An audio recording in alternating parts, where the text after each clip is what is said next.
When's lunch? When's lunch? When's lunch? Oh no.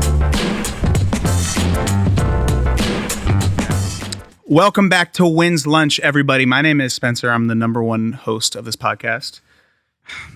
I'm Matheson. I am the fan-voted number one host of this podcast. Matheson, I'm excited. As you can tell, there's a thirdman here. Thirdman. We have a guest. We have a guest with us today. He is a videographer. He's a podcast producer. He's everything in the book. Matheson, let's give a very two-person small round of applause for our friend Jon Kilmer. Yes.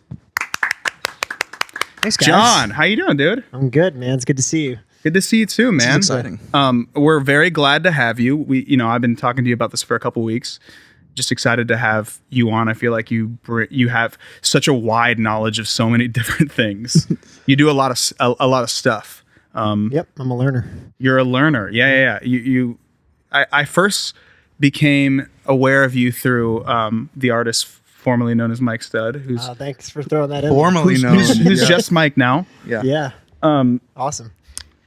Yeah, I saw some of your video work and thought it was cool, but what really, really, really made me obsessed was touring's boring. You want to hear something sad? Yes. We had to take it off YouTube pretty recently.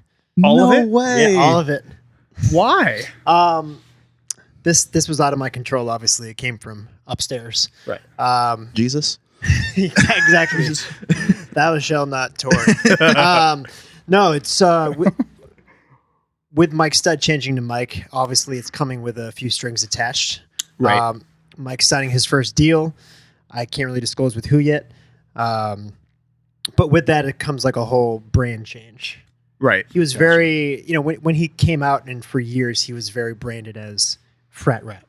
A party, Which is fine. Like that's how we started. That was kind of like the subgenre we were put into, and that we fit into it very nicely. It gave us a very nice platform.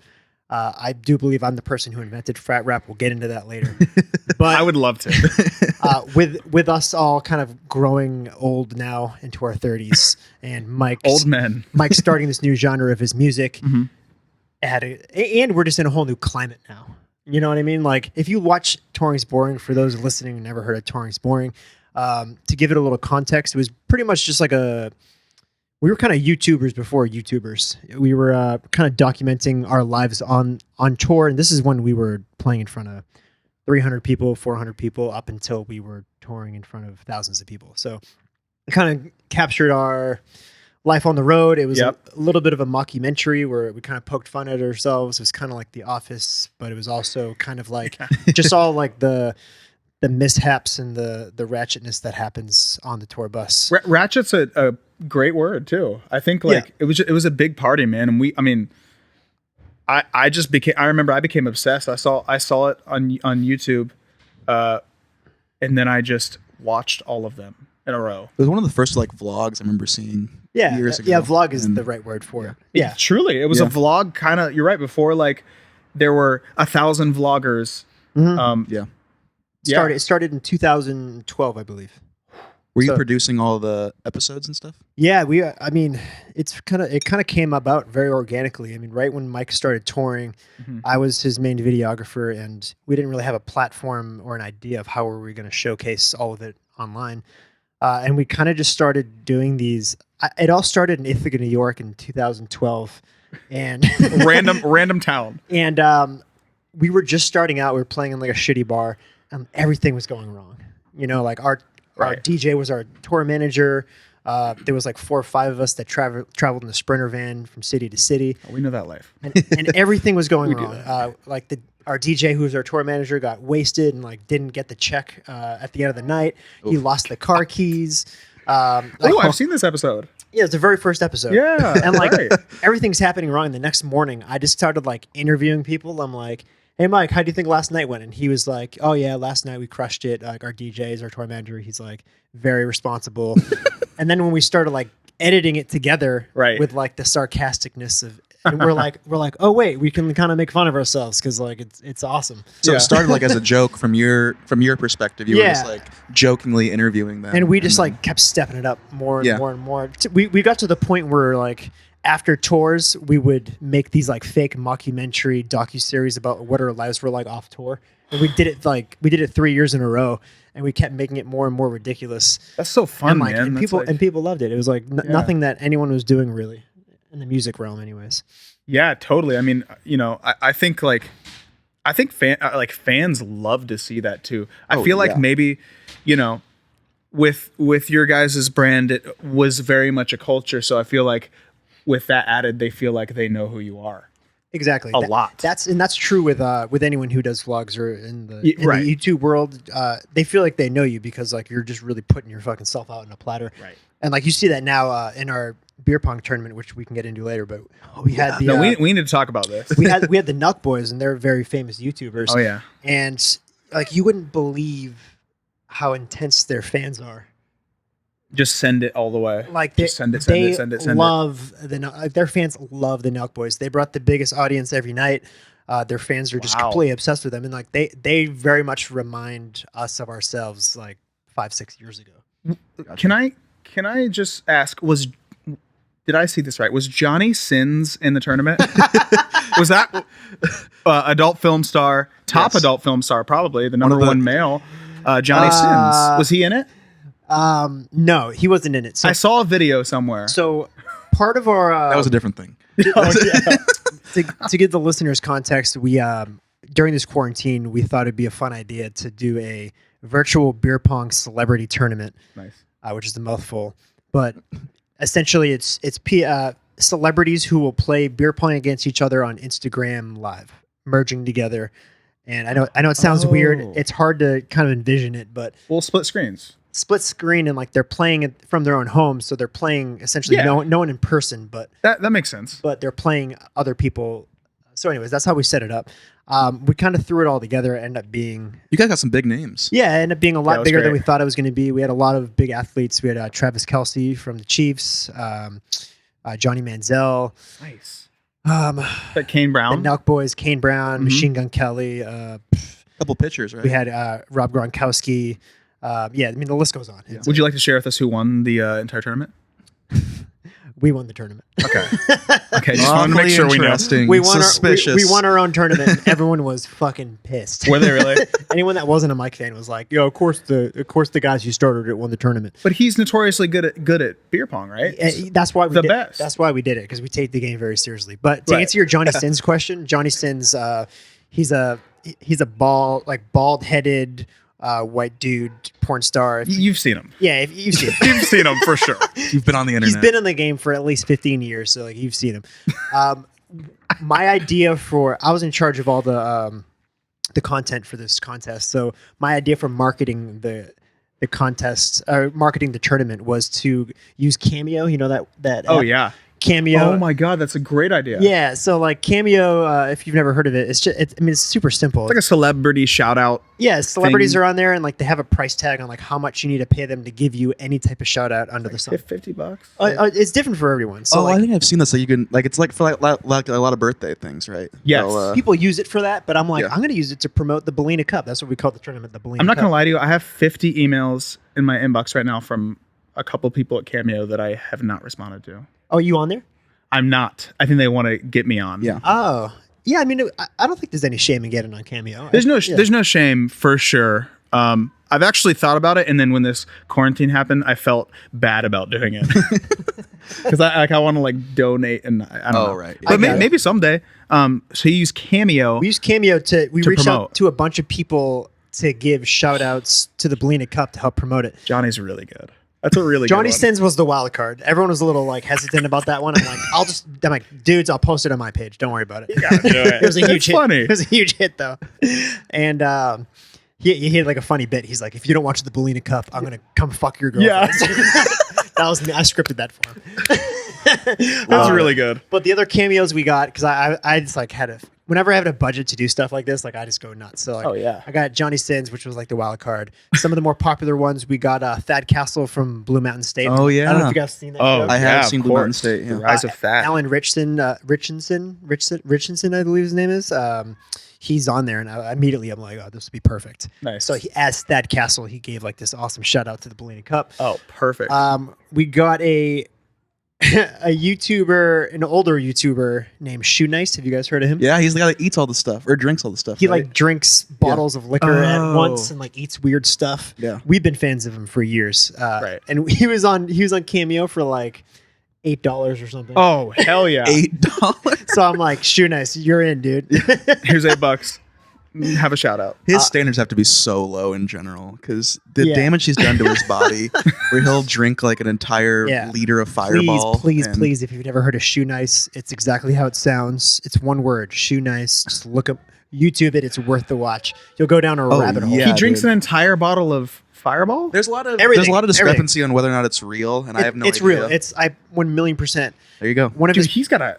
I feel like you could have a real heart attack. Like you could something crazy could happen. He does his aftermath videos as well, which are also worth a watch.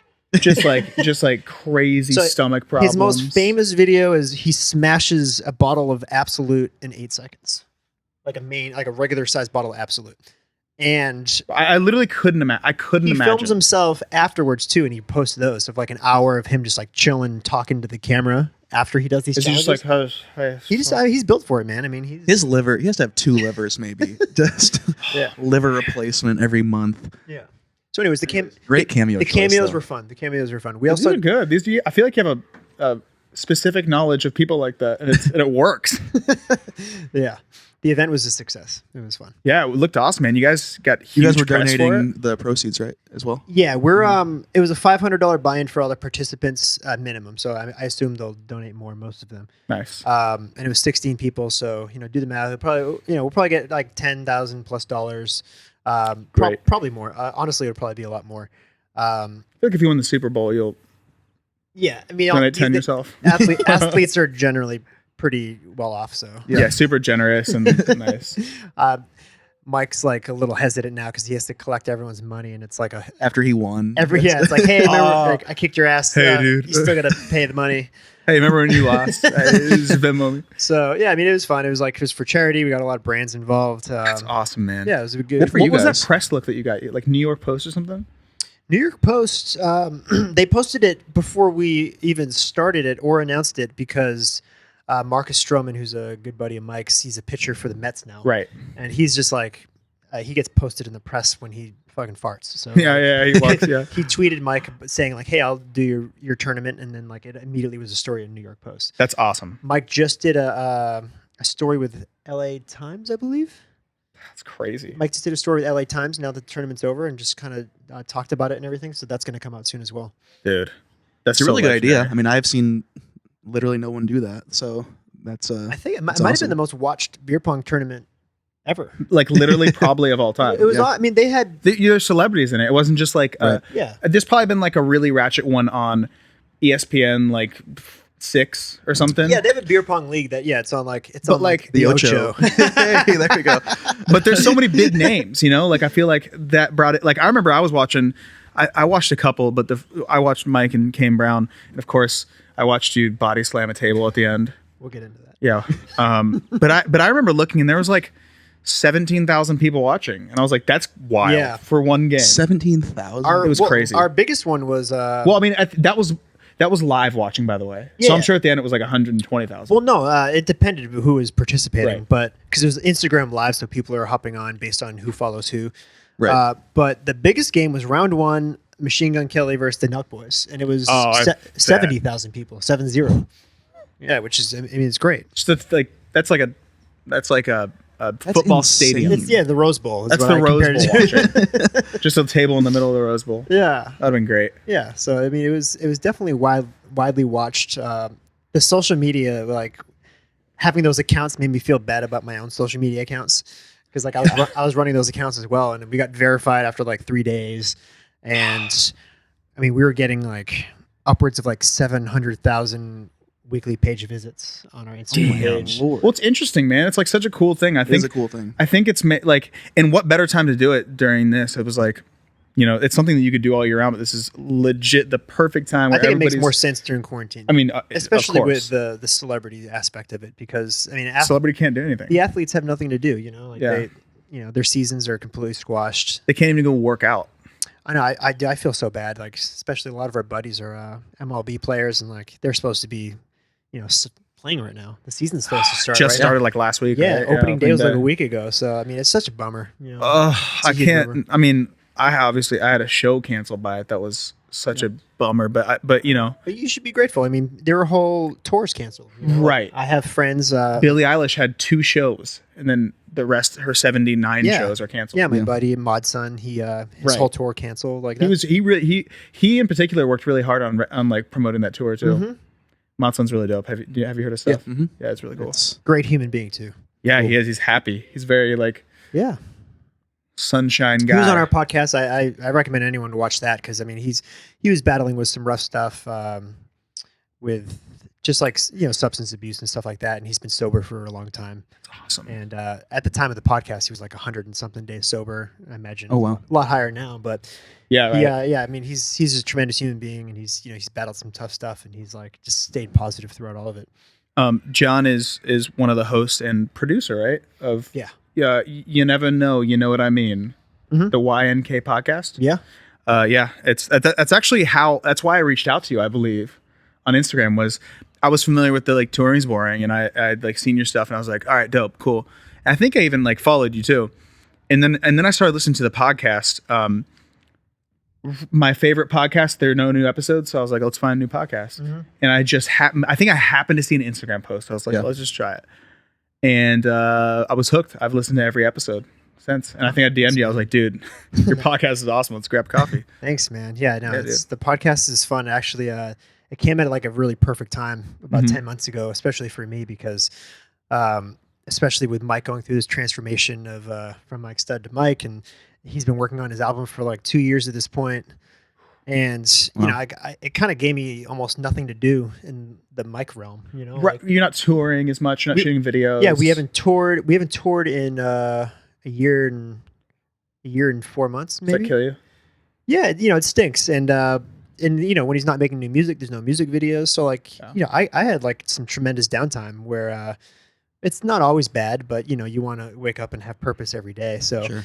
when he mentioned the podcast, it kind of gave me something to sink my teeth into, and when now we're heading into tomorrow, episode 42. So we're almost like a year into it. Amazing, dude. And we've had some tremendous guests. We just had the great Larry King. Dude, I just saw listened to that. That was wild. Yeah, like God, like talk about like a weird turn of events with getting that interview. Right. Just so happens, Larry King has 2 sons that are very young. They're like 20, 21 years old. Yeah. I think they played college baseball, and they're huge fans of Mike. And just so happens Mike ran into one of them at Delilah or like a club one night, and started talking, and it led to an interview with Larry King. So that's awesome. Dude, it was so good. It was so cool to hear.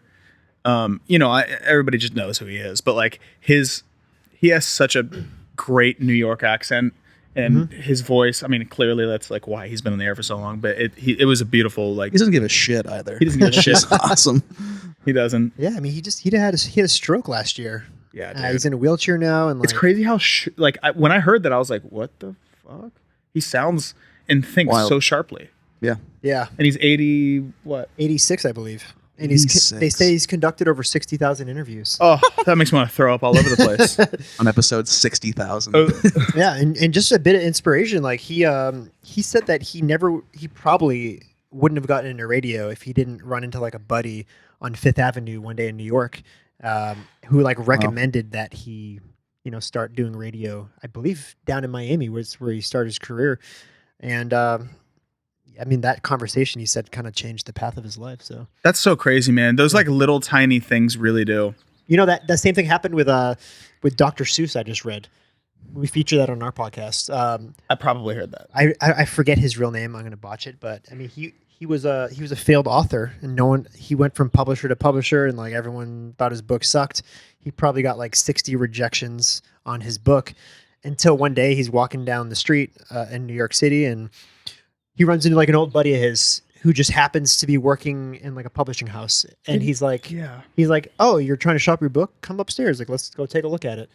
And turns out they published his book, and he goes on to be Dr. Seuss, selling 500 million copies to date. Did I hear you say that? Like he said, if I was walking on the other side of the road, it would have never happened. or Yeah, something. like That's so crazy. Isn't that insane? It's that dude. There would have been no Dr. Seuss if he was Oh my 40 Lord. feet away. I know, but that, I mean, that's just like, I think that's a testament to just really just never giving up and being persistent. Because For like, sure. you know, he could Trusting he things. could have quit after 30 people rejecting him or 45 people rejecting him, but you know, he got to that point where he was kind of hitting a dead end, and he had like 60 rejections, and then you know something like he'd something throw up a bone, you know. Right. So- No, totally. I think, I mean, we've all had those things in our life for sure. Mm-hmm. Yeah. I think my biggest one was when I was going to go to the University of Cincinnati, and then 4 days before I was like, nah.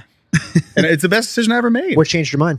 I had met someone who was in the music industry, and I asked them if they think that I should go to college, and she said, I can't tell you what to do. You got to like really dig deep and see what you really believe. And I just went for it. And obviously it was So you didn't go to school, No. college wise? I went to I went online to Columbus State University. It's not great. Didn't do very well. Yeah. Went for, I think, half a year. And then I also was working at all these weird jobs. And then I just never went back. See, I can play devil's advocate here. Oh, you were in school. Because I did go to school. I mean, I didn't have a choice, but also I was grateful because my grandmother paid my tuition, which is like such a blessing. You know? Shout Like, out grandma. Yeah, that's yeah, amazing. like if someone offers you a free education, I don't think you should ever turn it down. Personally, I think the money is like a huge factor because some people just, I mean, it's a lot of money, you know? You Right. get stuck with those loans for It's your life. way too much money. Trust me. So if you get the opportunity, yeah, if you get the opportunity, like I think it's silly to turn it down. You know, it's 4 years, and for me, I was a film major, but like a lot of things sprouted in the music for me. You know, like Right. 100%.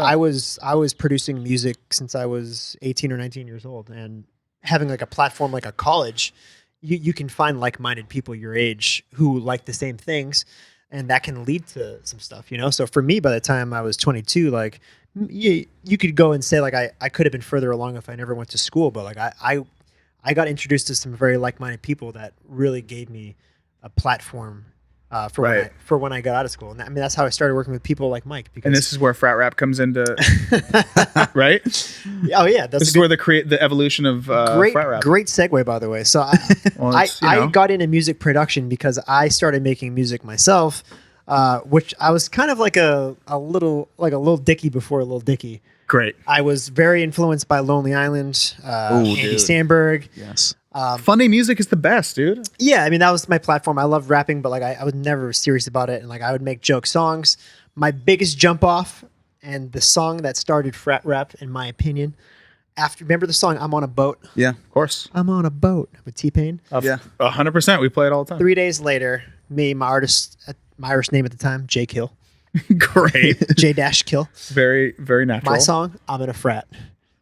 Right on YouTube, immediately on YouTube. 3 days after, Viral? I'm on viral. But the real kicker was that within like a month of it being out, I was in a fraternity at the time, and I had my Greek letters in the video, and like I was dude. viciously mocking frat life. You know, like Of course. I wasn't being like, oh, I'm in a fraternity, I'm cool. I was making fun of it. Yeah. And then I got all the way up to my nationals. I'm in the biggest fraternity in the world. It's like technically the most. So like the nationals are very like strict. Yeah. They saw it. They they axed it immediately. Did you get in trouble, or they just say take it down? No. They're first they told me to take it down. I'm like, okay. I'm like, I can't figure out how to take it down. And then, Yeah, because views were Weird. racking. My computer You were on seeing fire. like, brrrr, and you're like, yeah. So it got to the try. point where like if you searched "I'm on a boat," mine would be like 2 videos Oh down. my god. Oh, So wow. I was getting all those residuals, you know. There's so many residuals too. This was, I mean, God, I don't want to like say how old I am, but like this was 2009 maybe. So like parody music wasn't a big thing. It wasn't. Yeah. And like making your own music and like doing parody videos and like putting it out like that wasn't really like too much of a thing back then in 2009 because it was harder to do it back then. Dude, YouTube was brand new at that time. Like Yeah. people were just doing like Yeah. weird computer covers. Yeah, and Of like replay I was by obsessed with the SNL digital shorts and like all these Lonely Island videos. Like I was obsessed. Yeah. So I'm in a frat came out at that time. Like not a ton of white rappers at the time. Lil Dicky certainly wasn't a thing. No. Sammy Adams was just starting to be a thing. I remember these people. Before Mac Miller. This is pretty before Mac Miller. Uh-huh. He probably was too young at the time in 09 or 08. I mean, Asher Roth, maybe? Yeah. Wow, I forgot about him. There was that song, that I Love College, right? Yeah, and like that song kind of like they say birthed frat rap or whatever. I don't know. You can call frat rap whatever you want. But I was legitimately in a fraternity. I made a song called I'm in a Frat. And I was like, you know. Do you still have the video? Yeah. It got taken off of YouTube, but if you look at like funnyordie.com or like there's some other website, I think. Okay, good. I think need to it go still watch exists that. somewhere. Yeah, it needs to exist somewhere because if anybody ever calls your bluff, you need to be able to have your proof. Yeah. Well, look at believe me. this. There's a timestamp. In any social setting, I do pull it up. Great. Love it.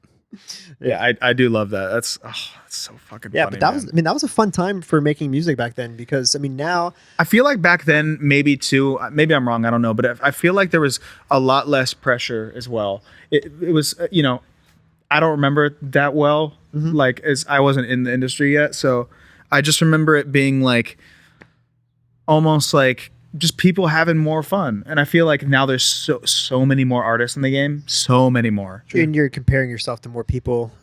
Being an artist myself, I think I literally compare myself off the bat as well. Yeah, So it and- doesn't help. The big thing was that changed it was the accessibility and the ability to make your own music for a little amount of money. 100%. I had my own home studio since, like I said, since I was 19. So like that was since 2007, maybe. Dude, I feel like nobody had that in 2007. Yeah, and it was very rare, and like I didn't Right. have anything fancy, but like it wasn't common to have your own Right. studio setup back then. MIDI controllers and like Yeah, and all that it kind of yeah, stuff, it was yeah. super simple, and yeah, exactly. I had like a little keyboard MIDI and like a shitty mic and some shitty speakers. Yeah. But like I took it with me to college, and like it was You just something. learn. It was something that like not a lot of people were doing. Like I was the dude at my school that had like a recording studio, to the Yeah. point where like I got into the fraternity. I had a fraternity house. I had like the recording studio in the fraternity house. It was I like that guy. super cool. Yeah. To have this like studio little setup in your room. Yeah, and like that's how I started working with people actually, because like Yeah. I was the Guy. I was the guy. But now it's like it's super, and the same thing happened with video. Like the trend in technology and video and music kind of followed suit.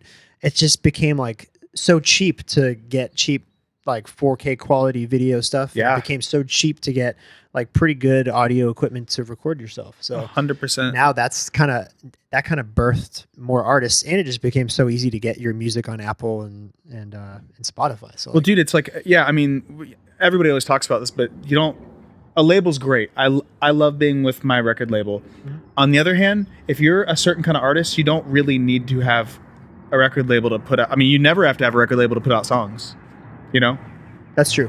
Yeah. Yeah. There's do you want to pause for the plane, or you want to keep going? Well, we're This is going to just- pause for the plane, but I'm going to keep this in because we are.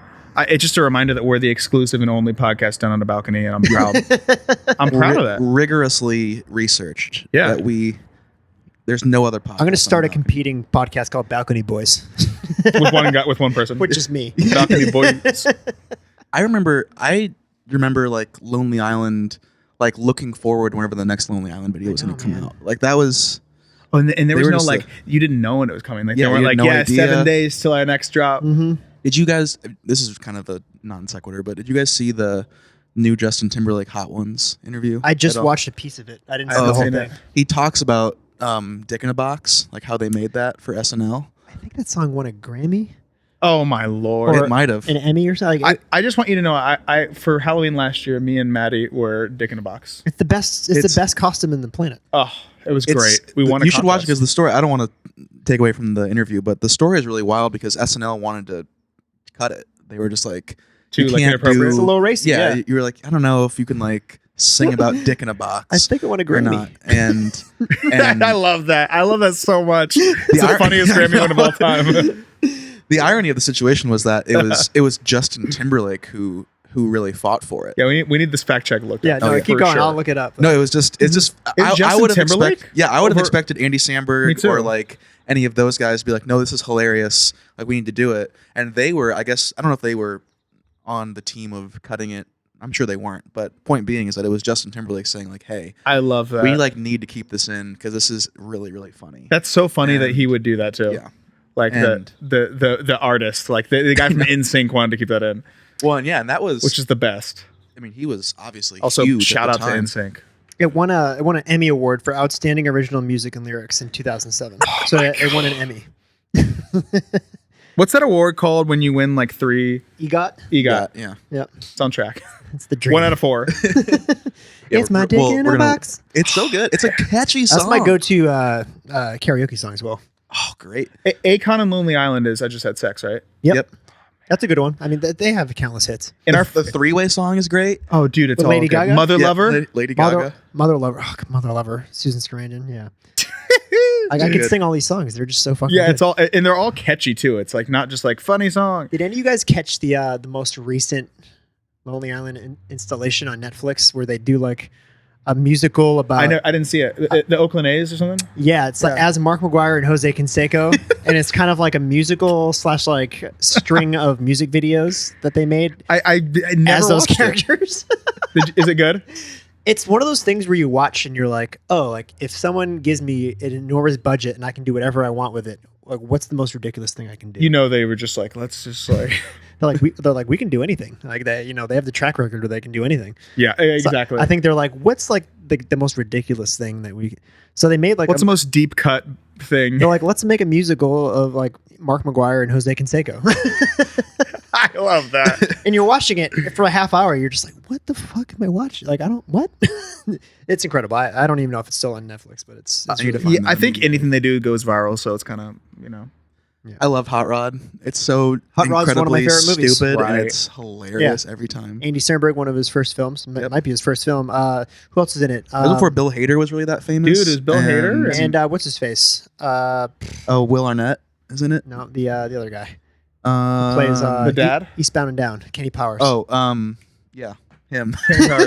Dude, I know his name, and I'm so mad me that too. I can't say it right now. I'm brain farting, but He's in freaking like The Righteous Gemstone. Danny McBride. Danny Danny McBride. Thank you. McBride. One of his first films as well. Yeah. Such a funny guy. Yeah. Unbelievably funny guy. Yeah, Hot Rod. Definitely got to watch. You know, Hot Rod is a really great movie. It's really funny, but it's also beautifully shot. It's also like very aesthetically pleasing. Mm-hmm. And Yeah, it's I got love like it. that. I don't even know what vibe you would call that, but just like the Just whole. dry, like cinematic. Well, I'm saying like it's almost like I don't know what time frame it's supposed to be set in, but like Oh, yeah, it's everything's kind of timeless. old, and I don't know. But It it's just also has, like, right that- now. But it's Yeah. also like, yeah. Those are my favorite kind of I love. films. Me too. Do you watch a lot of Wes Anderson or anything? I would say a lot, but I mean, just like personally, like any type of film stuff I try to make, like I try to keep technology out of it because I like to have like time ambiguity, That's what I do too. And cell phones just ruin every movie plot ever. I never have any cars beyond the 80s or any iPhones or cell phones. Oh, right, in your music video, yeah. No like technology. A lot of turtlenecks. Mostly turtlenecks. I Double will put turtleneck. out a video one day. It might just be a teaser with just a wall of turtlenecks. If someone was like, what's one word that would describe Spencer's music videos? I would say turtleneck. Right? And yeah, and I would agree with you. It's great. Brand Yeah. time, dude. It is. Yeah, it helped with the brand for sure. Yeah, whoever does your videos, great job.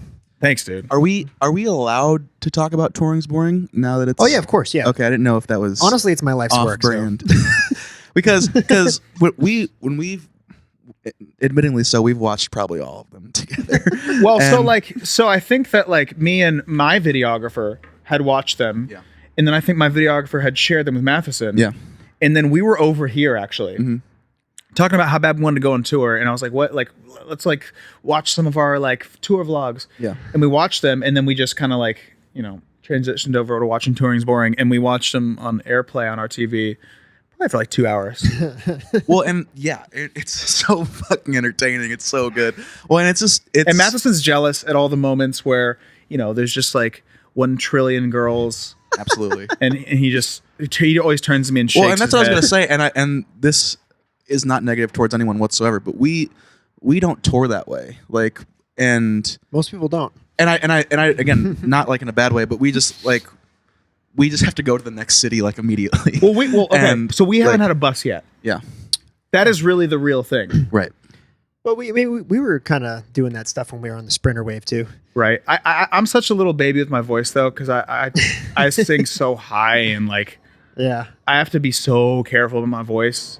that's right. You don't have to. You're like Well, no, you're and belting. I'm just yeah, it's just from an experience standpoint, like we just haven't really experienced that life yet, and there obviously is a lot of appeal to just like the for sure the there party is. like aspect of everything like that. And I guess, I mean, I don't even know if I have a question, but more of just like, I love it. What is that like?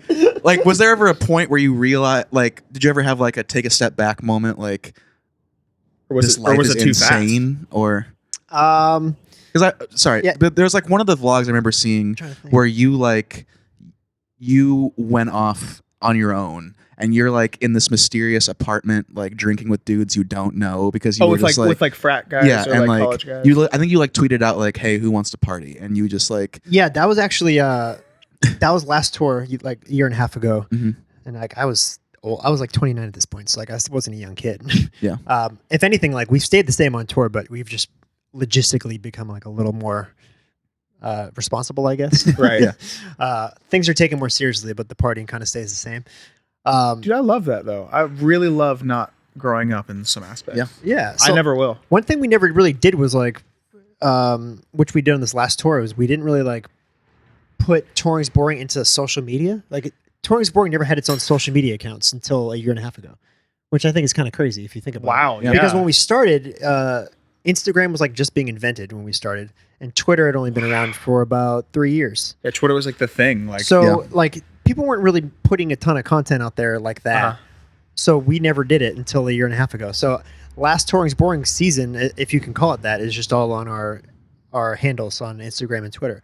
So I came up with like this bright idea where I don't really have a lot to do, and like during the daytime when people like the DJ setting up and all like the stage crew is setting up like lights and stuff like that, I don't have a lot to do. So I'm like, I'll just run and grab content. I'll set up like an after party, which will be hosted by a fan. nice. So I'll put on like I get into a city and I'm like, all right, like who's hosting? Not after party, sorry, the pregame.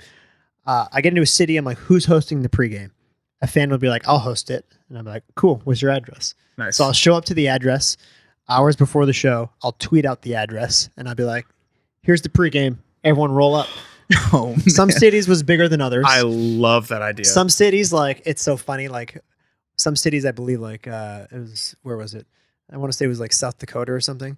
We rolled up, Deep cut state. and it was kind of like a home like this, and it was like a guy living with his girl, and you could tell he's like a huge fan, and she's like kind of putting up with it. Yeah. And like he invites me over, So probably not funny. knowing what it was going to turn into. Yeah. And I tweet out the address, and like 50, 60 people show up, like to a home, you know, like around this size. Like an It can be- apartment. It can be like very crowded, 50 or 60 people. 100%. And it turns into like this like huge shenanigan, and like you could tell like the girlfriend / wife was like very upset. She was just not in. And the Yeah. whole time I'm like, hey man, like just give him some slack. He's just trying to have a good time. Like, I'll pay for a cleaning crew tomorrow. Like, I got you covered. give your man like a little slack. But yeah, we were just going city to city, like, you know, throwing all these pre-games, which was a blast. Yeah, I bet. It kind of made things difficult for me because I start drinking, you know, four in the afternoon until By 4. showtime, you're like out of here. Yeah, it's a good 12 hours of drinking, which is kind of tough, but it's all right. We hold, Somebody's got to do it. Yeah. I know we hold drinking very true to our heart. We got to a point where also on the last tour, we turned our DJ booth into like a workable tap with a keg. That's my favorite. So like part of our rider Was kegs. was a keg, yeah, like a pony keg, like a half it. keg, which is So like you were 60 pouring beers. drinks on stage. Yeah. The DJ was. He was just DJ and then like Oh, everyone, yeah. So there's just a workable tap on the top of the DJ booth. So Unbelievable. like, you know, you can just pour yourself a beer. We had this fun contest where we'd bring fans up on stage and they would try to drink as many beers in succession as possible. Yeah. And we'd hold like a leaderboard on the tour. We had a guy that drank 6 beers in a row. like Like just back to back. Yeah, back to back. Yeah. That's a lot. Yeah. Not even like obviously it's a lot of alcohol, but like liquid. Beyond Well, that, liquid, it's yeah. so much liquid carbonated. Like Yeah. And like there were true 12-ounce pours, you know, like maybe more. And Good for him. some would call it irresponsible, Shit but I call it house. innovation. it's a quote right there from Jon Kilmer. I love that, Yeah. dude. I have a huge. I need this story. I know the story. You've told this story to me. Mhm. I need you to hear the story. I need everybody to hear the story. I'm excited. Tell us your affiliation with the Blue Man Group. Or lack thereof. Yeah. I wrote about this. So to answer your question, sorry, a while ago, and I'm not going to get off the Blue Man. I'm going to All right, segue into good. it. We have to. To answer your question about like taking a step back and like realize what's happening in my life, I started around 2015 when I moved to LA. I started journaling / just writing about my experiences. Okay. And that was a great exercise. Of You still do that? Yeah, to this day. It kind of slowed down once I got a girlfriend, but Right. less stuff to write about. As things do. But it got me to take a step back and like realize, what life is and like how I'm, because not only what's happening, but how I'm kind of perceiving it as it's happening. Sure. And just processing it and stuff like that. And it's fun to read back. So part of the things I wrote about was when we moved to Studio City in LA for the first time. Easily like the biggest house we've all lived in, individually. The ranch, am I and right? collectively, yeah, Stevenson Ranch, which is now we call it. And once we moved there, it was probably like a year or so of like me being single in that house. And man, I was ripping up the whole Bumble scene. And like being able to like ambiguously go on Bumble and like go on these dates and not really giving away too much what you do, how successful you are. And then completely like lying and bringing a girl back and saying it's your house when really you're sharing it and your buddy's picking up most of the tab. But part of the whole ruse, I guess, on my Bumble profile was saying that I was an ex-member of the Blue Man Group, which is a lie. Not true. I never was a member of the Blue Man Group. I have attended a few Great shows. idea. And Well, it goes deeper. yeah, people always ask like John, like how do you like what's your secret on Bumble? And I'm like, just say you were a past member of the Blue Man Group, and the rest will take its course. Okay. And like obviously that's an incredible icebreaker. Yeah. But Yeah. you have to be able to back it up. Sure. If a girl's gonna come to a date and say, "Wait, were you actually?" and you have to say, "Yeah," and then a lot of questions are gonna follow after. You have to have some information. Yeah, so you have to be prepared. Which I'm quick on my feet. I did my due diligence, and even if it comes to a lie, I'm just gonna lie about it because what are they gonna fact check? Hold on. Right. John, how much does the Blue Man Group get paid? It's actually pretty interesting because it's actually a seniority system where there's actually around 20 to 25 Blue Men per city, and they have to work in rotation. And once you're hired, you're not actually getting that many gigs per week. You have to work your way up. You have to wait for people to drop out. And per show, it's off Broadway. You're only making $200 to $300 a show. So if you're only getting booked once a week, it's not a lot of money. So you really got to kind of duke it out. It's a really cutthroat system. You see what I mean? Wow. Blue Man. It's a deep cut. This is a deep cut. It's a great icebreaker for sure. It's harmless, right? Am I doing the wrong thing? No, that's like a very that's a very trolly. It's a very good joke. There were some things, however, that There's nothing. It's not like you're lying about like you're not even like you're saying you make $200 $300 a week. You could say that you're like a world famous gambler and you have billions of dollars, but yours is very innocent. If you were like The Blue Man Group is saying you were a former member of the Blue Man Group and then murdering these women, that would maybe be yeah, that might not- be like that might be bad. that's yeah. I'm not even gonna go as far into. I wouldn't do that to the Blue Man Group. First of all, First and foremost, they've done too much. They've done too much for me. I'm just like writing them thank you notes every winter. Sending them Did you holiday ever cards. did it ever catch up to you? Did you ever get caught or? No, never. Okay. do you know what the next step is? What's that? You need to shave your head, and we need to do a photo shoot, Yeah. like on a stage. And it needs to happen. I have the I know. drums. I can provide the instruments. There have been girls actually like who like time had passed and they're like, "Were you actually?" I'm like, "No, I lied to you." Oh, that you've like become friends with? Yeah. Yeah, like Yeah, I yeah. came clean with a few of them, but I mean there were Well, not all of them know. there were far more like sick and calculated things I did.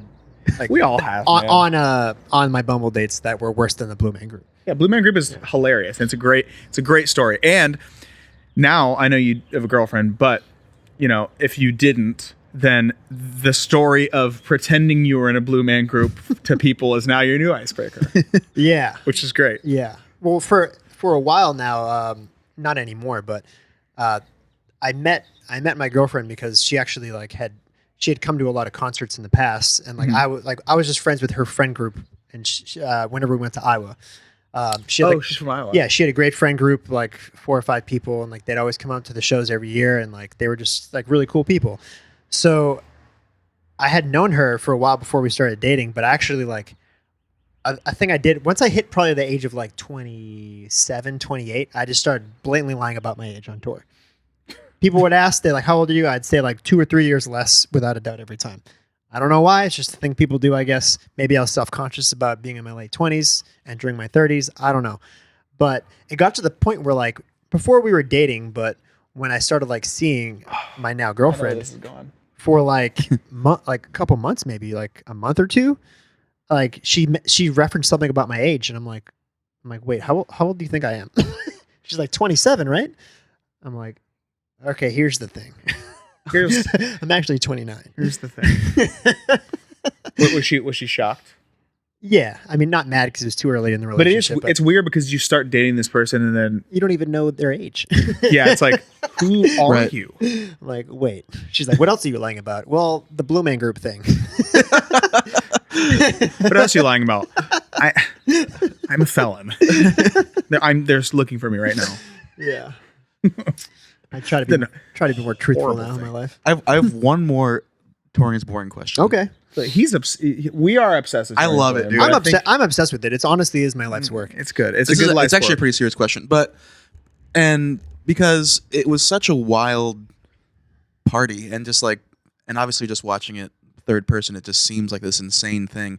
And you obviously seem like a guy that like, you seems like you have your head on straight. You're a smart dude. So I'm just wondering if like at a certain point, if some of it started becoming calculated because you realize that this is a marketable thing. So That's a good being question. an intelligent guy, where you like, we need to get hammered tonight because it's going to be funny tomorrow. I would say the last tour Mhm.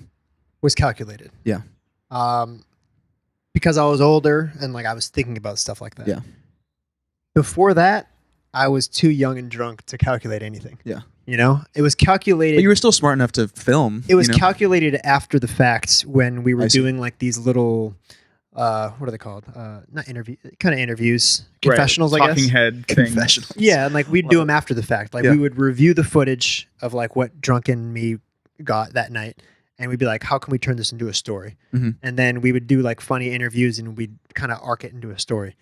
Yeah. But as I was filming back then, like I would just make sure the camera was rolling. I think that's the magical part, is that you're trashed out of your mind and you're still filming. Yeah. I think that's why you got as much good footage as you got, because you just didn't turn it off. And how I broke a lot of camera equipment. Sure. I'm sure. Yeah. Well, it kind of goes back to what we were talking about earlier. I mean, you guys were obliterated, so there was no choice but to be genuine, you know? So it was like people Yeah. were seeing. There's some magic in that. Yeah.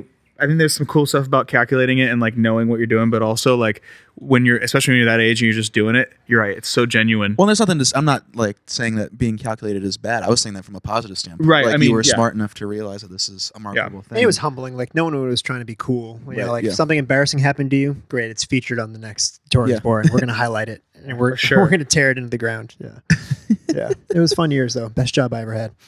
It's Best it's so job. wild. It's still going on. Yeah, I That's mean, true. ultimately, it ended up turning into a TV show in 2016 Right. called "This Is Mike Stud," which a lot of people didn't see. It was on a small network. It sounded like that horn bleeped you out. This is Yeah, this is Mike Stud. But I mean, that was a whole experience on its own too, because you know it essentially was the same premise, but you had a whole film crew following you on tour. Yeah. Did they travel in their own bus? Yep. Yeah. So cool. They had their own production bus. Very cool. I got to stick on as a camera operator and a star of the show, which was fun yeah. because I got to still do what I do, and they got to use my footage. And it was like that. For me, it was a fun experience. For Mike, it was a little hectic because he had to deal with.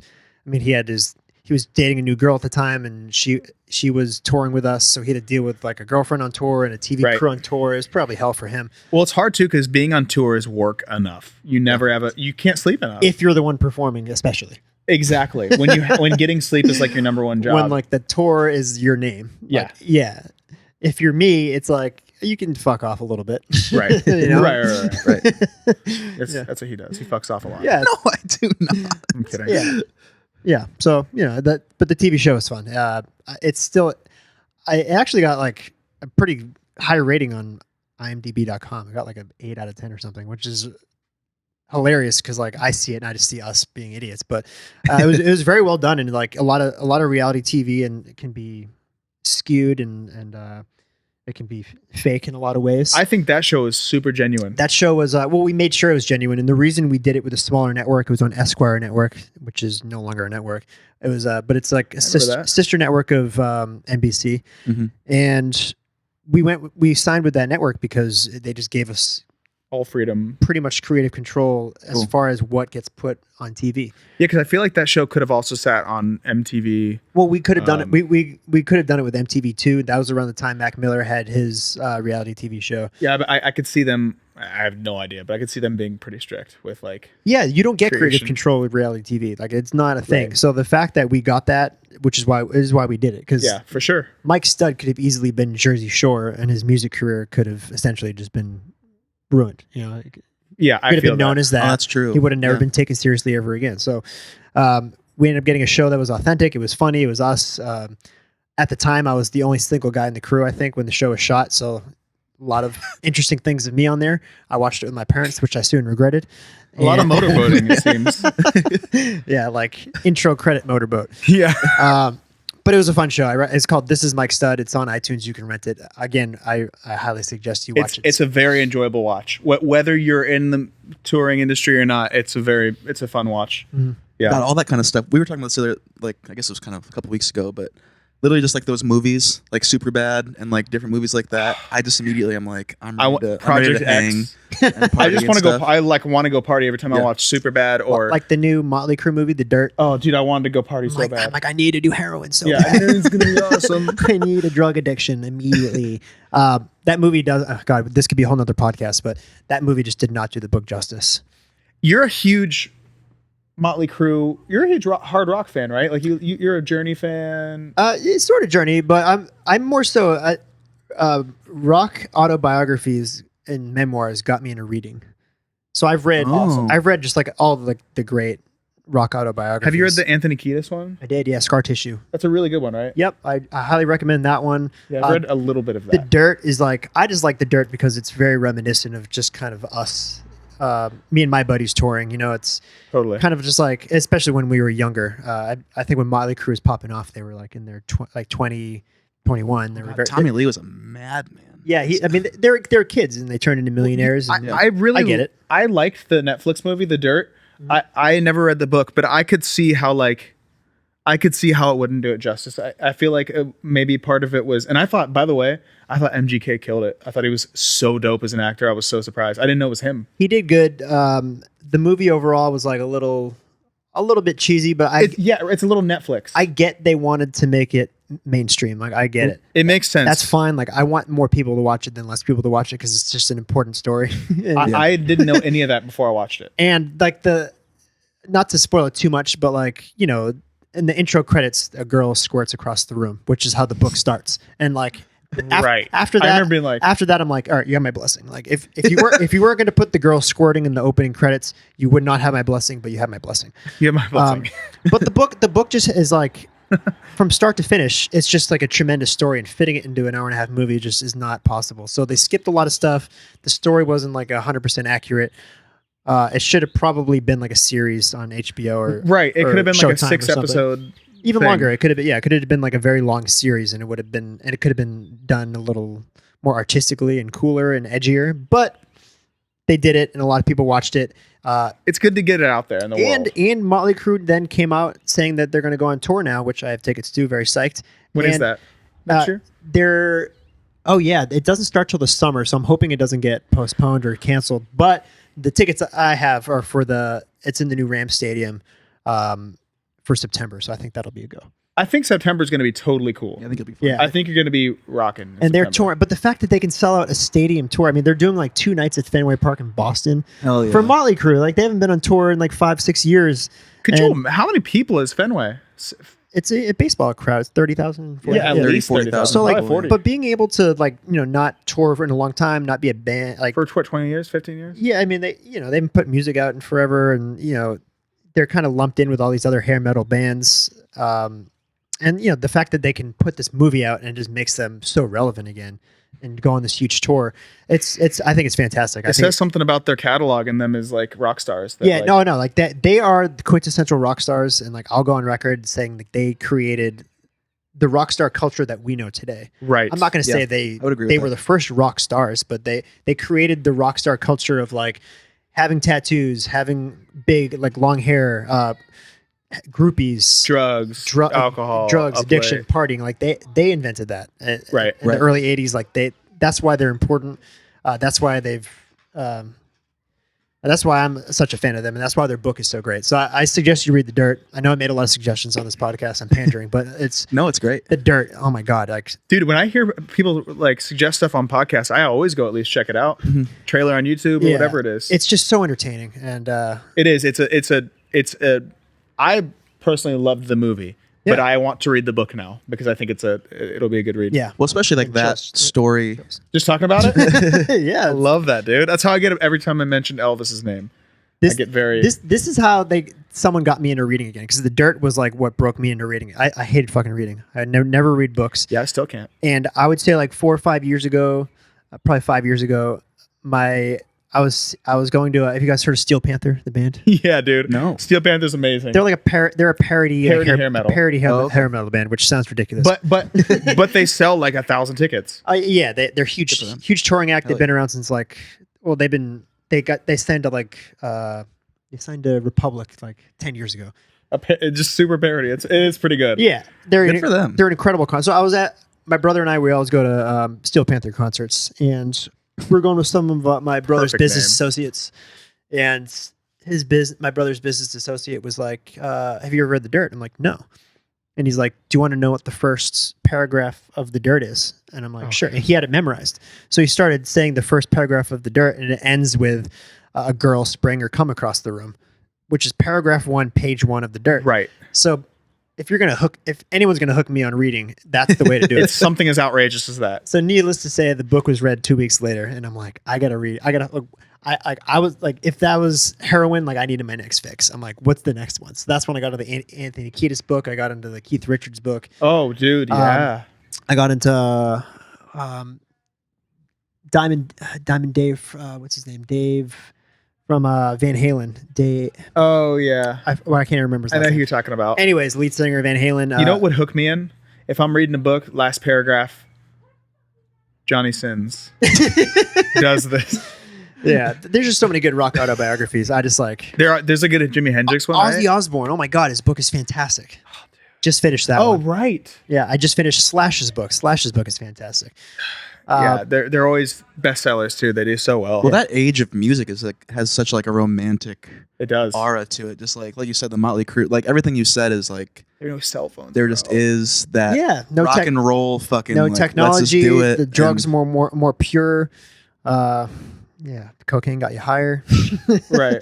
crazy. Just Yeah. like, just a whole new. I mean, there's no like, no social media to capture you doing bad things as well. Mhm. Yeah. All right, I can't remember what band it was. Fuck. It was maybe like the Who or maybe the Stones. Can't remember. One of the huge giant rock bands. Right. Just like a quick funny story, but the drummer was like so fucked on some drug. Can't remember what it was. Heroin, maybe something crazy like that. Yep. And they had to play a huge show. It was like Wembley Stadium, like one of the biggest things ever. That they had to have a doctor literally give him adrenaline shots like every 10 minutes so he could make Wow. it through the show. Who they were was like, that? I know you're talking I know about. I can't remember who it was, but they were just like, yeah, we can't afford to not do this. So It's the only way we're gonna finish a show. yeah, well, Wow. they can't afford to not do the show. Yeah, because it's like there's $6 trillion like we're about to make from this show. Trillions. Dude. So Krillian. so we have to Ain't we no idea have how to much do that is. this. And yeah, so they were just like, well, get a doctor and just keep this dude awake until the end. Oh, And dude. That's insane. That's maybe a little some next irresponsible, level but shit, dude. That's some next level really shit. wild, dude. I know. Have you been drinking a lot during this During quarantine? time? Yeah. Oh yeah. I mean, it's. We have too. We've been drinking a lot of tequila and wine. I look forward to 2 things during the day. One is my morning walk. I started going on neighborhood walks, and Beautiful. I listened to Malcolm Gladwell books on audiobook Love on the it. headphones. I think I read all of them. How far do you walk? A couple miles? 3 miles every morning. You've read all the Malcolm Gladwell books? Yeah, I think all of them. Yeah. I'm just starting. I started Outliers because I knew it was a. Outliers is so good. I knew it was. so amazing. I knew it's probably his most famous book. And What's the Malcolm like? What's the vibe of these books? I'm like actually. it's kind of like I mean, Outliers is about different stories of circumstantial success. So it's kind of about how like people like Bill Gates, where not just how smart he is or how good at computers he is, but the circumstances of like when he was born and the opportunities he was given to become Bill Gates.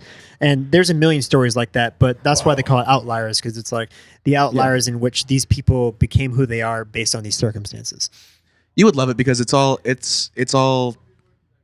stories like that. There's a couple of music ones and different things, and that was like my biggest pet peeve. Like back in college, there'd be people that would come in and do master classes, and I would literally ask the same question, like, "Hey, like, how did you get from A to B? Essentially, like, how did you get from here to where you're at now in your music career?"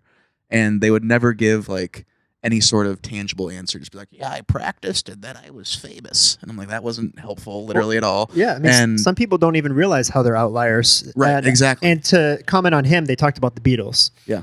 And they said, cool. they said, you know, the Beatles were one of the most like tightest live bands ever. And the way they became one of the best live bands ever is because they used to, in their earlier days, when they first formed as a band, they got a gig in, I believe, Hamburg, Germany, yeah. Germany, playing for like, they're kind of like bordellos or like strip clubs. Like, what were they? Yeah, it was just like all night party things. They would play like 6 or 8 hours straight. Yeah, they were forced to play, not forced, but like they were booked to play 8 hours at a time, and they would like live upstairs, and they would do it for months at a time. Dude, So like imagine playing 8 hours a day, like 5 or 6 days a week, maybe even 7 days a week for like 3 months at a time.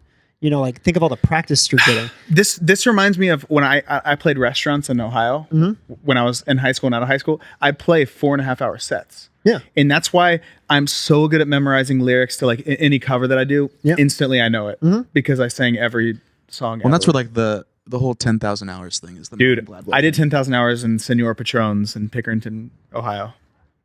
Great restaurant, great chips, So- great chips. 10,000 Hour Rule is that's from Malcolm Gladwell. Outliers. Oh, that's where where it's from. saying It's It's where it comes from, yeah. So they're saying way. like the Beatles got their 10,000 hours because they got that gig in Hamburg, Germany, and they were forced to do 10,000 hours of performing before they even came to the United States. Before they were famous. So they had got their there and they were 10,000 just hours. robots. Perfect. Like, Yeah, that's why they're so good. I mean, they were so good performing. That's so cool, man. Mhm. That's so rad. So You would love the book. Yeah, I Are definitely. you on Outliers right now? yeah, I'm just That's- about finishing. I'm on like the last chapter. Oh, cool. And I like the audiobook because Malcolm Gladwell reads it to you. Perfect. Is he still alive? Yeah, yeah. He has a great He has a podcast, too. podcast with Rick Rubin. Dude. It's I want to listen. Oh, those minds together would I be know. really crazy. I haven't listened to it yet. What is it called? Broken Record? I think Broken it's called Records, I Broken think, yeah. Record, yeah. I want to get into it. But I mean, yeah, those Rick Rubin, God, one of the best producers of all time. His Oh, newest dude. book I just finished a little bit ago. It's called Talking to Strangers. I think he just Oh, published I it. saw that. yeah. Gladwell's book? Yeah. I don't want to give too much away, but it just talks about the assumptions and the mistakes that we maybe make when we're meeting a new person. Yep. And the story that it starts off with is like a police brutality story. So they talk about nice. like, why this policeman ended up doing what he did Whoa. to an innocent girl. And Yeah. where it talks about the All mistakes and all of stuff. his books are essentially like astonishing research. Yeah. You know, it's like a research paper, but like it's like very in depth and it's very interesting. Yeah, just a crazy, Super well thoughtful written. person. Yeah. Yeah. Yeah. So- Anyway, so you go on morning walks. Morning Large morning tangent. walks. Oh, you were talking about drinking, yeah. So Right. I listen to Malcolm Gladwell on morning walks. I walk for like 40 minutes. Malcolm Gladwell, what is he all about? Well, let me tell you. And then Outliers. the second thing I look forward to is just getting blindly drunk every night. Right. Not even in a social setting. I mean, it was in a social setting recently because we were doing a beer pong tournament and we won, so we had a lot to celebrate. I jumped through a table. Oh yeah, it was a good jump too. Did you ruin the table? Yeah, but it was my. A lot of people think I've been doing it for a while. My first table jump of all time. Did it hurt? No, not Felt at all. great, right? The most I've ever felt alive. My girlfriend was not happy when I said that. I'm like I have never felt so alive jumping through that table. She's like, babe. I'm like, you always make everything about you. But then, yeah, so like once once my work is done and like 7, 8, 9 o'clock rolls around, Yep. man, your boy's drinking something. Some wine I'm feeling lately. Yeah, right? I'm a wine guy and I'm a dark liquor guy. So like Nice whiskeys. bourbon, whiskey, scotch. Nice. A little bit of that on the rocks. You're that too. I'm a whiskey guy. I'm a tequila guy through and through. Mhm. I love the burn. I love the upperness of it. But I will say I've started to become a bourbon guy because of you. Yeah. I'll have a glass and I'll be like, that's just pretty good. Bourbon's fantastic. We have sort of a mutual friend. I haven't talked to him for a long time, but we have a mutual friend in Lewis Bell. And is this how you guys became best friends with Post Malone? Was through Lewis? Is that how you got connected? Yeah, kind of. I mean, Lou is on the same like management label that Mike's on. Electric Field. Electric Feel. Right. Mike is the one who brought Lou out to LA and got him signed with Electric Feel. That's so because cool, Mike man. was signed to them first. And I mean, Lou like such a beautiful Lou's mind. like the I know that name. Yeah. yeah, he's like the biggest, literally the biggest. he is the biggest producer Post in the world. Malone, Camila, Maroon 5, I think probably. He's on everything. He's done literally everything. Yeah, Like, the I Jonas can- Brothers album, the Taylor Yeah. Swift album. Like he's been on everything. It's crazy. Yeah, he's It's incredible. so crazy. But yeah, I mean, Lou's from the town over from me. He went to middle school with my brother. Great. We didn't really know about each other until he started working with Mike. Mhm. And then we kind of connected the dots. We're like, oh, like, you know, my brother and like you live town over from me. He was like very much just like a, you know, Boston townie Right. working with like local talent. And, you know, like the fact that like we got him out to LA and, you know, he giving him like the resources that he needed and like working with the people he needed to work That'd be with. cool. Of course he flourished. He's just like, I don't know. I can't really explain it. You like knew he was going to always. Yeah. He's just a genius with certain things. Like, Right. it's kind of hard to explain, but like he's pitch perfect. Like he can sing any note to you. He has a photographic memory. Jeez. And like he's very meticulous with the way he produces like his samples. He has every sample under the sun completely like organized and like on a hard drive. And like if you asked him for one sound, he could sift through thousands of sounds and find that one sound. Oh. That type of thing. So I worked with Lou in 2015. We did a song together, and the song never came out. Him and Brian Lee, and it was awesome. And the song never came out. But I remember how like quick and like crazy, like just like like on it he was. And then fast forward maybe a year and a half, like 2 years later, I start seeing hit song Lou Bell, and I'm like, Yeah, oh man. my Lord. Yeah, I mean, it's a product of how amazing he is and how great Electric Feel is. Because I mean, Electric Feel is just so connected with, you know, especially with Post and with everyone they work with. Are they still in that same spot? Yeah, I believe right on Sunset. WeHo, still. yeah. Yep, I'm pretty sure they're still there. We used to record out of there, but then Mike got the home studio. Yeah, dude. Home studio. I'm almost doing most now these days, but I'm starting to shift over to doing everything at home too. It's really great. Mm-hmm. Yeah. Yeah, I mean, I think there's something you can comment on this, but I think that there's like something special to like recording yourself alone Yeah, there and is. creating music alone, creating anything alone. Really, I feel like You can try more shit where you're like not worried about like You know, 5 writers watching you like sing a And- weird tone. yeah, and you can say like, oh, I'm comfortable. Like I wouldn't feel uncomfortable if I'm around people, but I don't think you're like, truly yourself. yourself or creating things like completely and authentically unless you're by yourself. You can try weird shit that literally that's my biggest thing is like I'm gonna try this weird nasally tone that I would not try if I was with this big producer just because I feel self-conscious maybe. Can I get naked and record? And I feel Oh, better dude, that I've done way, it. you I've know? done it. I've recorded a song naked. I started the shower. You really? I started the shower, got naked about it, and then I went and like sat down, like was like playing, and I came up with a melody. And I You just shower sat naked? down. I think I'm the only guy who does. That's amazing. But I man. proceeded to record a verse naked. Yeah, That's awesome. Hats I off actually to didn't know you. that. it was a good time. I looked in my full length closet mirror myself. Yeah. And thought, what have my life come to? Yeah, Mike stresses that he comes up with all his best thinking in the shower. I say I come up with all my best thinking on the toilet. So Yeah. that's a battle at our house going on right now. I'm a big toilet TikTok star. Like I'm not star actually, but I am a dude. TikTok has really done real bad things to me recently. I can't stop. You're in pretty deep. I looked at my screen time yesterday for the last week, and #1 most used app is TikTok, and I never thought that'd happen. I don't understand that app. Oh, wait, See, I don't get it either. we're using it a lot. I mean, Mike wants. Dude, there's a song. One of Mike's songs is Yeah, It's like a slowed down version of Swish. Swish, yeah. That I mean, at one point, that was the most viral song on TikTok. Randomly, yeah? at first song that came out 4 years ago, which is kind of weird. Dude, that's what happens though. I know. I have a friend, Sam Fisher, who I write all my music with, and he has a song called "This City." It's a beautiful song, but it came out in 2017, and it just like late last year blew up on TikTok. Millions of uses. Yeah, Like really, and it just sent, and he got signed, and it was Yeah, crazy. he blew up big time. Yeah, Good dude. yeah. Same with Roxanne. That song, dude, Arizona, like you Yeah. probably known Arizona for a while, right? Yeah, I mean, I can tell you a lot of stories about him. I mean, I would assume you guys were maybe in the same circle. he was a huge fan of Mike a long time Nice. ago, and he Did he ever perform with? yeah, he opened a few of our shows in Baltimore where he's from. Hell yeah. And he's very good friends with my buddy Neek, who's an incredible engineer and producer. He works with Little Skies and a bunch of other people now, like Landing Cube and a bunch of people. But Neek. Neek, Neek. Yeah, does he have like a tag? What's his producer tag? I have no idea. I know you're talking. Not Nick Nack. He has a big song with 24 Golden now too, the City of Angels song. Oh, dude, that's also Yeah. taken off on TikTok. Yeah, so like Neek worked on that. Anyways, Awesome. so Neek and Arizona were like good friends growing up, and I'd known them forever. They were fans of Mike, and I actually, when I was starting out as a producer, I used to do these contests where I'd make a beat, and like people would have to like have rap contests over them, and like the Great. winner would get brought to New York and get a free music video.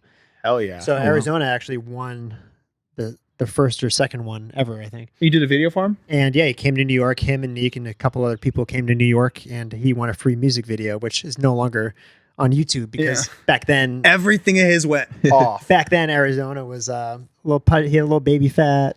Of course, yeah. I feel you. He looked a little. He looks good now. Oh my god! If you compare to how he used to look to now, he's like a fucking. He's got a cool look, and He's a that fucking playboy now. that song, man, that one was the one that was probably the biggest song to ever come from TikTok so far. Maybe. Oh yeah, but I mean, a lot of these Roxanne. TikTok things are like marketing strategies. You know, like I know a lot of 100%.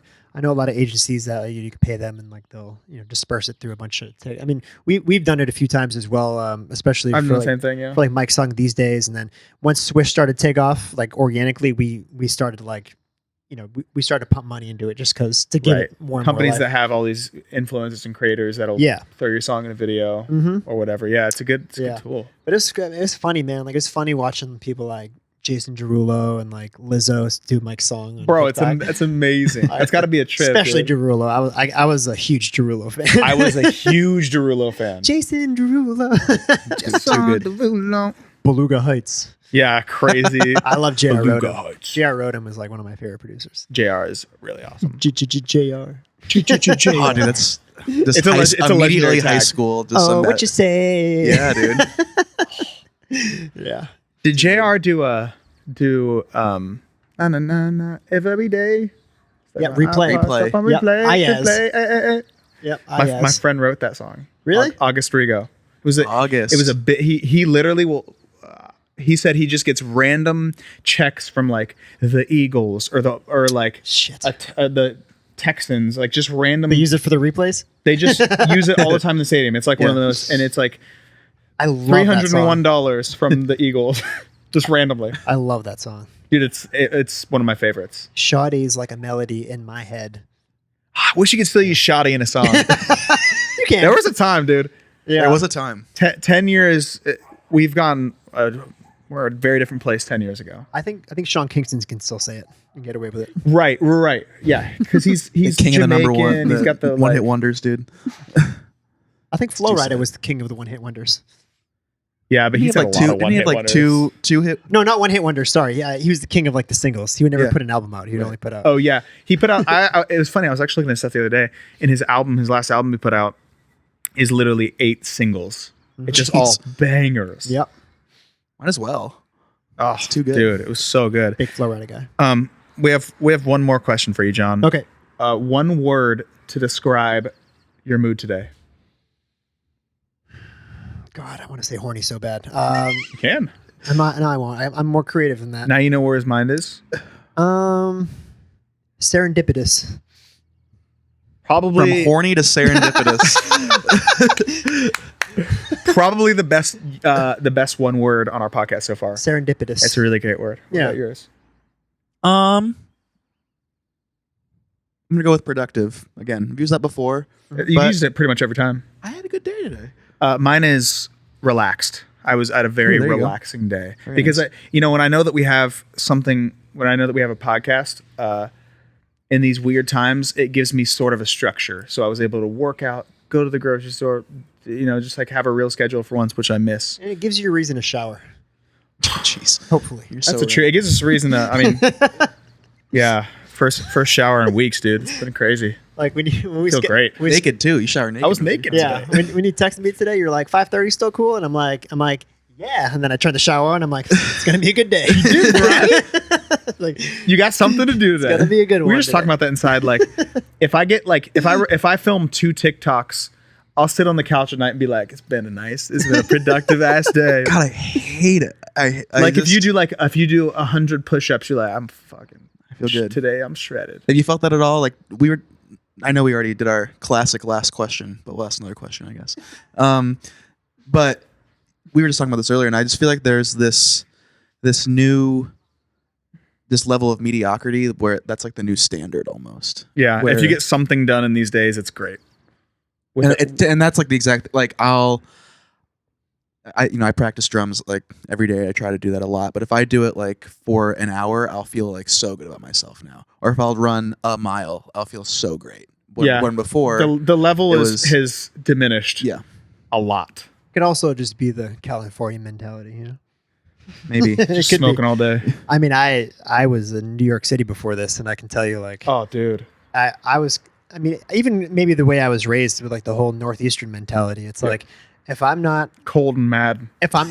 Yeah, exactly, like a little bitter. Gotta get this shit done. Like if I'm not like just striving towards something or like working on something, I feel guilty a little bit. You know? Oh, That's exactly how I am. It's been a definitely a transition to kind of get. It was a way. I mean, definitely the way you're raised. But every time I visit New York, I wake up at 9 a.m. I'm cruising till 11 p.m. Yeah. And then I realize, oh, it's been 14 hours. Mm-hmm. Yeah.